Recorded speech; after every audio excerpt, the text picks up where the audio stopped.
Welcome back to part 4 of the Chevelle Cadillac project.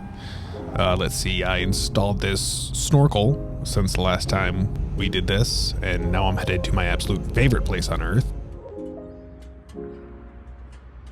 I have to say, I have one of their winches and it's been absolutely fantastic. It has not let me down. But what we're searching for here today is something to help get the Chevelle like body up and down. It's kind of a pain in the ass to do with ratchet straps, I'm not gonna lie. Originally, I was gonna fix this white fender, but I absolutely love it. It gives my car character. I ended up going with this 1,500 pound winch. It overall worked pretty well-ish. I knew on paper this was gonna work, but spent quite a bit of time measuring to kind of get a better idea of what I got myself into. There were so many different things I hadn't really considered when I started this project that I wanted to have ironed out before I made any major cuts. I was able to secure a welder, but it was a pretty good drive away. On the way there, I stopped and explored some abandoned houses. Shout out to Abandoned Upstate, my other channel, if you're into abandoned shit. There's a big welder under there. I'll just be honest, I don't know a ton about it, but we'll find out soon. The birds are chirping, winter has passed, and I've got my ass outside working again.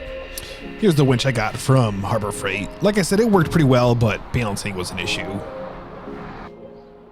Now the scary stuff. Got to cut out the back seat and the trunk, and somehow make it fit on this skateboard of a Cadillac. I'm really hoping that this exhaust can kind of just stay where it is. I don't plan on doing anything performance with the Cadillac. At least now, we're so far away from that. Now, there's a lot here I didn't film, but overall, taking the trunk and the rear quarter panels off the Cadillac was pretty easy. I wasn't concerned about the preciseness of those cuts like I am with cutting the rear fender well out of the Chevelle. Now, I'm just a normal guy doing this in a garage it's way too small. I'm improvising with what parts I have and trying to cut things without making them fall, but, well, sometimes shit happens.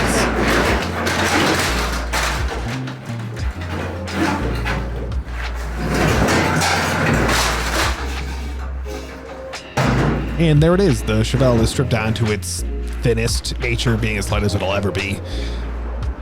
I was more concerned about not breaking the back window. They're different than the two doors, so that would have just been an absolute pain, but luckily I was good through the process. The steel that is there is all pretty rigid and held up really well over the last 50 whatever years it's been now. All right, so at this point, the Cadillac's been stripped down as much as I think it needs to go, and now I just need to figure out just how much of the Chevelle firewall needs to be cut out while maintaining as much of its integrity as I possibly can. So at this point, I'm using a come-along, the winch I bought from Harbor Freight, and an engine hoist in the back to balance getting the shell up and down with some precision by myself. Lots of ups and downs, lots of up and downs.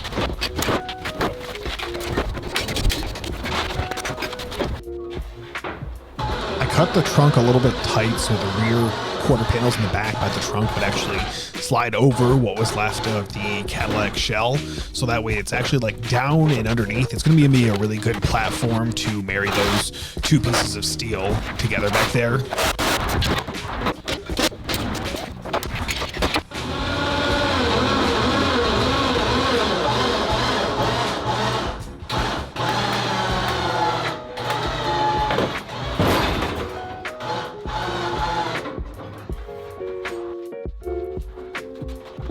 At this point, I'm already digging the stance of the wheels and how well they're going to fill out the fenders in the Chevelle.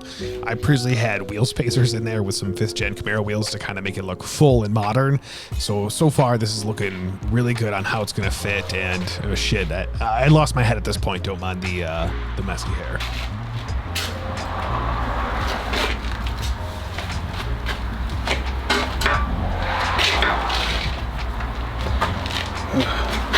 We're doing good. This is why the whole car is off kilter, is because of this. So at this point, the firewall's been completely trimmed down. I ended up using a grinder with a diamond blade to make the cut across the windshield. I didn't want to risk breaking that or have to deal with taking it out either. And then for the most part, the rest of it was trimmed up with the good old Milwaukee Sawzall.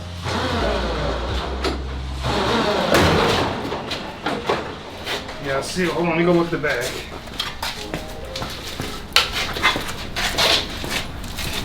You're looking almost level.